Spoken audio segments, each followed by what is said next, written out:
आम्ही आमच्या जाहीरनाम्यामध्ये निवडणुकीच्या त्या जाहीरनामा समितीचा मी अध्यक्ष होतो. आम्ही कर्जमुक्तीचा जाहीरनाम्यामध्ये उल्लेख केला होता. जनतेला, शेतकऱ्यांना विशेष करून वचन दिलं होतं. जनतेने विश्वास व्यक्त करत माननीय देवेंद्रजीच्या नेतृत्वात महाराष्ट्रामध्ये आम्हाला मतृपी आशीर्वाद दिला आणि माननीय मुख्यमंत्री महोदयांनी सन्माननीय उपमुख्यमंत्री महोदयांसोबत आपल्या मंत्रिमंडळात 36,000 कोटीची कर्जमाफी घोषित केली. 56 लक्ष शेतकऱ्यांना याचा प्रत्यक्ष फायदा होणार. याच्या अटीच्या बाबतीत काही आमदार महोदयांच्या मागण्या होत्या, आमच्या सर्वांच्याच मागण्या होत्या, आग्रह होता. याच्या अटीमध्ये काही बदल करून याची व्याप्ती वाढवण्याची आवश्यकता आहे. माननीय मुख्यमंत्री देवेंद्र फडणवीसजी, माननीय उपमुख्यमंत्री एकनाथ शिंदेजी, माननीय उपमुख्यमंत्री सुनेत्राताई पवार व मंत्रिमंडळातल्या सर्वांचंच अभिनंदन की शेतकऱ्यांच्या दृष्टीने त्यांनी एक मोठा निर्णय व व्याप्ती वाढवत आज या ठिकाणी शेतकऱ्यांचा व्यापक विचार हा सरकारच्या वतीने करण्यात आला. संजय राऊत यांनी आज असा दावा केला आहे की मुख्यमंत्री देवेंद्र फडणवीस लवकरच दिल्लीला जाईल आणि त्यांची जागा चंद्रशेखर बावनकुळे घेणार. त्याच्यावर आपण प्रतिक्रिया देणे योग्य नाहीये. त्यांना या संदर्भात म्हणजे जी माहिती आम्हाला नाही ती त्यांना असते याचा मात्र विचार केला पाहिजे की भारतीय जनता पार्टीच्या नेत्यांना काही माहिती नाही आणि त्यांना माहिती आहे. मला वाटत नाही की आमचं केंद्रीय नेतृत्व अशा पद्धतीने वागत असेल. रोहित पवारांनी वेगळा दावा केला. त्यांचं म्हणणं आहे की केंद्रातला जो मंत्री आहे महाराष्ट्रात त्यांना महाराष्ट्रात आणलं जाईल. मी आपल्याला तेच सांगतोय की राज्यामध्ये कारण नसताना अस्थिरता निर्माण व्हावी या दृष्टीने असे वक्तव्य केले जातात. सावरकरांना भारत मी विधानसभेत ठराव मांडला 5 मार्चला आणि 5 मार्चला ठराव मांडताना मग शासनाच्या वतीने आश्वासन दिलं होतं. इंग्रजांनी तर त्यांना यातना दिल्या, पण ज्यांच्या विचारावर आम्ही राजकारणामध्ये भारतीय जनता पार्टीमध्ये काम करतोय आज त्यांच्या ठरावाला ही 2 अधिवेशन झालं हे योग्य नाही. आणि मी सांगितलं की याच्यानंतर माझी अपेक्षा होती ज्या पक्षाचा झेंडा मी हाती घेतला तो स्वातंत्र्यवीर सावरकरांना नमन करणारा आहे.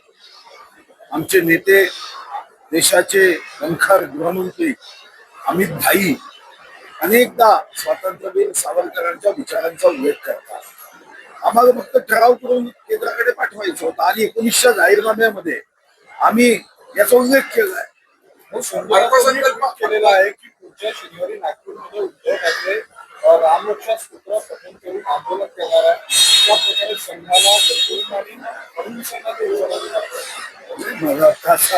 पुणे नागपूरला येऊन काही रामरक्षा पठण केलं तर इशारा आहे. आता मी तर रोजच करतो मुंबईच्या माझ्या घरी, म्हणून काय उद्धवजींना इशारा आहे का? पण अगं काय विरोध आहे? रामरक्षा म्हणते ती चुका आहे, कदाचित त्या चुका ज्या आहे ते प्रभू राम क्षमा करण्याची शक्ती दे. सोयाबीन जे आहे बऱ्याच जिल्ह्यांमध्ये उगवलं नाही, शेतकऱ्याची मोठी फसवणूक झाली. चंद्रपूर जिल्हा असं आहे की साधारणतः सोयाबीनच्या बाबतीमध्ये दुर्दैवानी आपलं राज्य बियाणं बनवण्यामध्ये मागे आहे.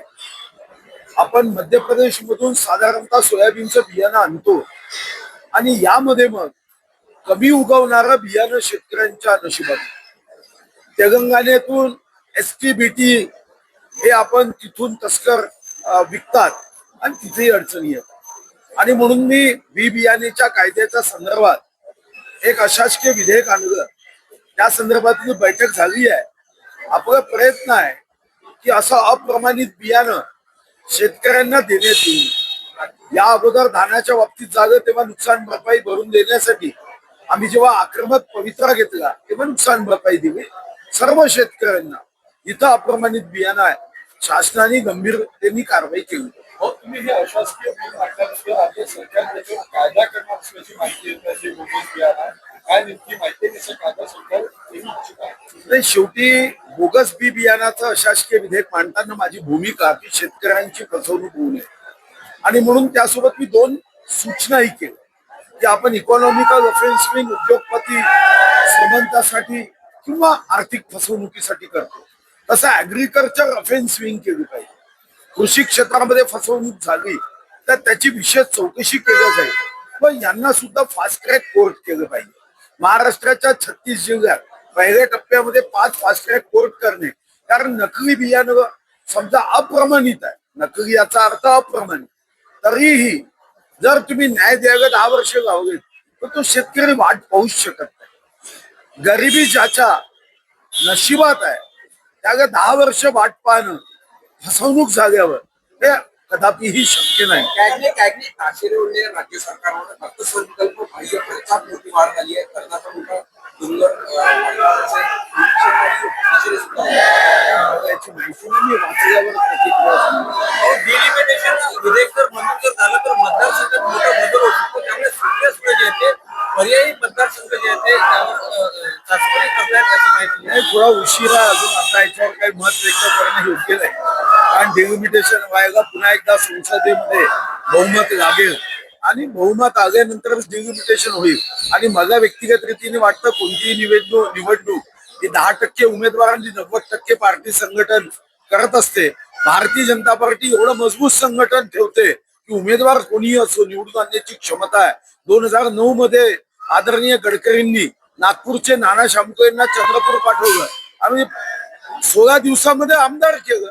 तर मला वाटतं की निवडणूक 10% उमेदवाराची 90% संघटनेची असते आणि म्हणून डिलिमिटेशन झाल्याने फार फरक पडतो असं काही मला वाटत. धानाचा मुद्दा तुम्ही धाना शेतकऱ्यांना बोनसचा मुद्दा सभागृहात लागून पडला, अधिकाऱ्यांनी जे निवडणुकीपणा केली तेही तुम्ही निदर्शनास आणलं, काय सांगाल?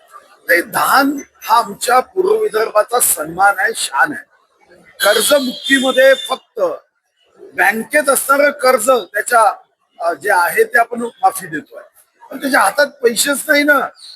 धानाचा लागणारा लागवडीचा खर्च आणि धान विकून येणारं उत्पन्न, 1 एकरच्या मागे धानाचा शेतकरी 4 ते 5 हजार रुपये फक्त कमवतो.